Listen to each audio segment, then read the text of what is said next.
Bonjour, je suis Norma Tran. J'aimerais vous présenter ma planification d'une séquence didactique mobilisant une technologie numérique de programmation. En effet, depuis 2019, la compétence numérique est une compétence essentielle en enseignement. Avec l'utilisation du numérique dans un contexte pédagogique, l'enseignement favorise l'autonomie et le sens critique des élèves.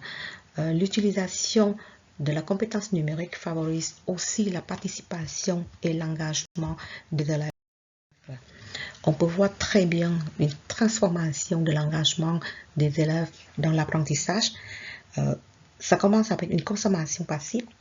Par la suite, c'est une consommation interactive et ça devient la création ou la co-création numérique par la suite.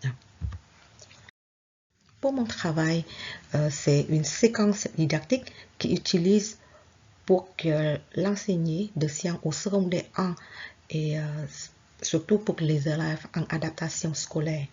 Les élèves en adaptation scolaire, ce sont des élèves ayant des difficultés d'apprentissage, de concentration et aussi des problèmes de comportement. C'est pourquoi l'objectif académique est un peu différent par rapport avec les élèves réguliers. C'est plutôt la séquence didactique utilisée, c'est plutôt pour le but de motiver leur apprentissage et leur participation et pour leur aider aussi de comprendre des notions abstraites en sciences. La programmation est faite avec Scratch. J'ai effectué 2 versions de projet concernant les types de roches. Selon Broley et al., il y a 6 niveaux d'intégration de L0 à L5.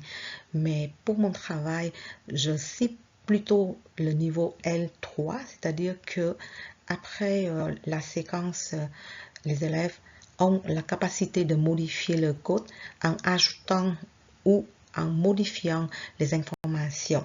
Sinon, j'attends aussi que quelques élèves ils vont avoir que la capacité de créer de code sur un sujet relié avec le contenu du cours.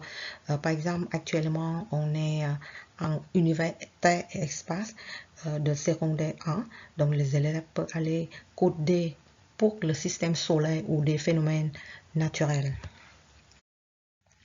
Les tâches à réaliser, première chose, les élèves doivent aller choisir des sprays à utiliser ou télécharger leur prof spray. Par la suite, ils vont créer des costumes, des variables selon les caractéristiques de roche. Puis, ils vont placer les causes selon l'objectif de la tâche initiale.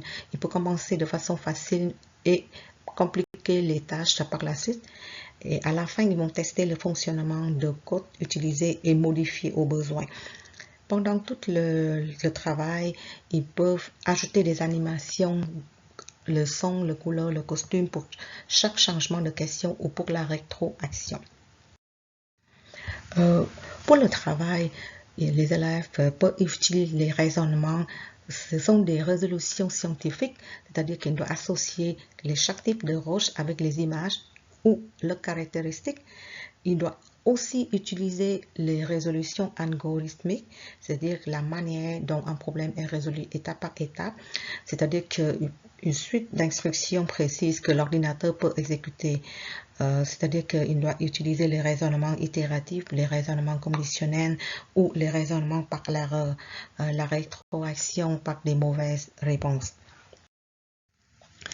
En général, il va avoir des obstacles. Le premier que je vois très souvent, c'est l'ordre et le type de condition.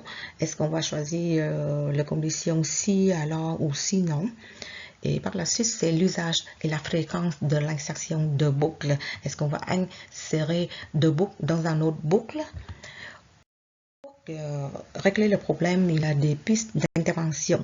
Pour le premier obstacle, les conditions, par exemple, il faut essayer une condition à la fois pour voir si ça fonctionne bien et par la suite, on va ajouter d'autres conditions.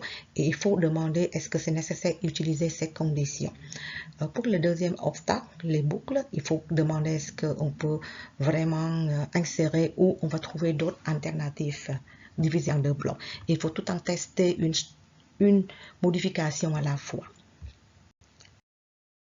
Merci de votre attention. Voici mes références. Merci, au revoir.